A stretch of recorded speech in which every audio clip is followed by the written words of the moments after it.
சத்தியமே லட்சியமாய் கொள்ளடா, தலை நிமிர்ந்து உனை உணர்ந்து செல்லடா. சத்தியமே லட்சியமாய் கொள்ளடா, செல்லடா.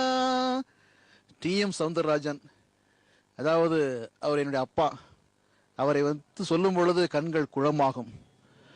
டிஎம்எஸ் என்றால் டி.எம். சௌந்தரராஜன் சொல்வார்கள். என்னுடைய அப்பா சொல்வார், டிஎம்எஸ் என்றால் தங்கமான சாரீரம் என்று சொல்வார்.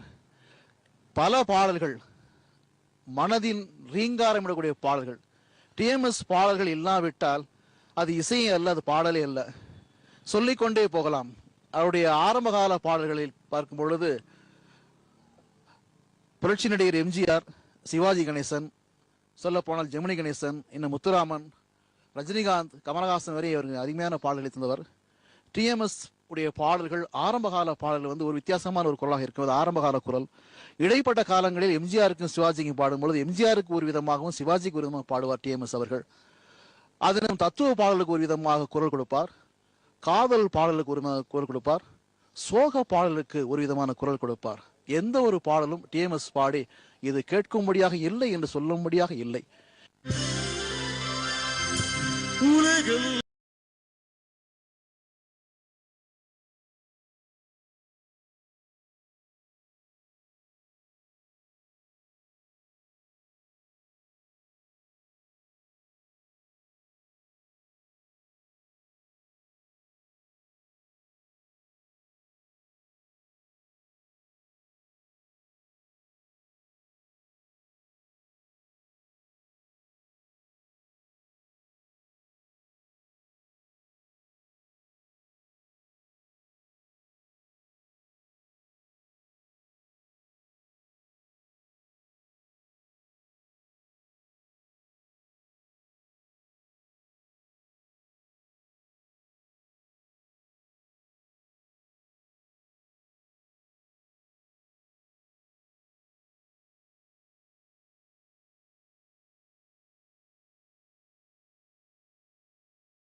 காலமே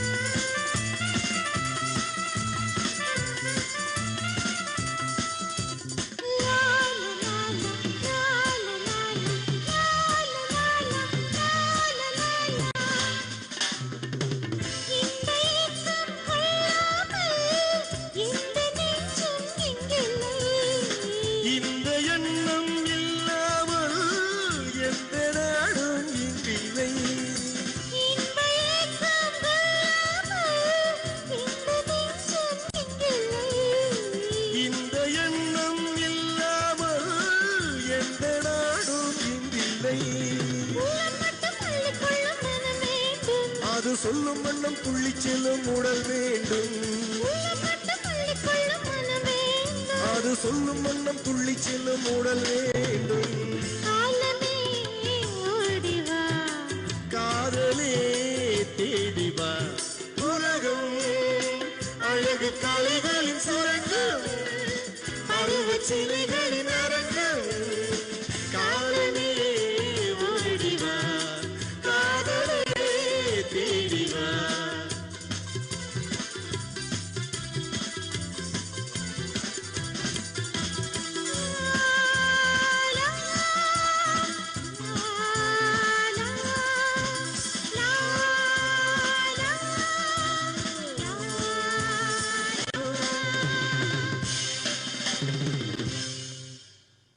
டிஎம்எஸ் அப்படின்னு சொன்ன உடனே செந்தமிழ் நாடு எனும் போது நிலை என்ப தேன் வந்து பாயுது காது நிலை. அவருடைய பாடல்கள் கேட்கும் பொழுதே வந்து காதுல தேன் பாயும் அப்படின்னு தான் சொல்லணும். ஏன்னா அந்த அளவுக்கு வந்து அவர் வந்து சௌராஷ்டிரா மொழியை வந்து தாய்மொழியா கொண்டிருந்தாலும் கூட தமிழ்ல அழகான உச்சரிப்பு. இன்னும் கூட சில பேர் அந்த காலத்து ஆளுங்கெல்லாம் வந்து அதை கேட்டுதான் தூங்குவாங்க. அந்த அளவுக்கு வந்து அவருடைய குரல் ரொம்ப ரம்யமா இருக்கும். அதே மாதிரி ஒரு புரட்சி பாடல்னு கேட்கும் பொழுதே ஒரு மனசுல வந்து ஒரு புரட்சி பொங்கும். நம்மளுக்கு நரம்புகள் புடைக்க ஒரு ஒரு உன்னதமான ஒரு குரல். டூயட் பாடலா இருந்தா இப்ப இருக்கிற இளைஞர்கள் அவருடைய பாடல் கேட்டா கூட அப்படியே காதல் பொங்கும் அப்படின்னு தான் சொல்லணும். பக்தி பாடல் குறிப்பா வந்து கண்ணதாசன் பாடல்கள், முருகன் பாடல், உனைப்பாடும் தொழில் என்று வேறில்லை, அந்த மாதிரியான பாடல்கள் எப்போ கேட்டாலுமே வந்து அப்படியே முருகன் பக்கத்துல நம்ம போய் நிக்கிறோம் அப்படிங்கிற ஒரு உணர்வை கொடுக்கக்கூடியதா அவர் இசையமைத்தும் பாடியிருக்கிறார். அந்த மாதிரியான பாடல்கள்லாம் ரொம்ப இனிமையா இருக்கும். ஒரு சிறப்பான நல்ல இனிமையான நல்ல குரல், வளமான குரல். தமிழகத்தில் அது மாதிரி ஒரு திரைப்பட பாடகர் கிடைப்பது மிக மிக அரிது. எந்த திரைப்பட நடிகராக இருந்தாலும் அவர்களுக்கு ஏற்ற அந்த பாணியை அமைத்து அந்த குரலை கொடுத்து பாடிய மிக சிறப்பான மனிதர். நான் நடிகர் திலகத்துடைய ரசிகனாக இருந்தவன். அவருடைய பாடல்கள் தொடர்ந்து கேட்டவன். பல இனிமையாக தெய்வீக பாடலாக இருந்தாலும் சரி, சமூக கலாச்சார பாடலாக இருந்தாலும் சரி, அனைத்து பாடல்களும் நின்று என்றென்றும் மக்கள் மனதில் பதிகின்ற அளவிலே இந்த தலைமுறை மட்டுமல்ல, இன்னும் பல தலைமுறை கடந்தாயிலும் டிஎம்எஸ் என்கிற ஒரு சரித்தம் சகாப்தம் நிலைத்து நிற்கும் என்று நான் கருதுகிறேன்.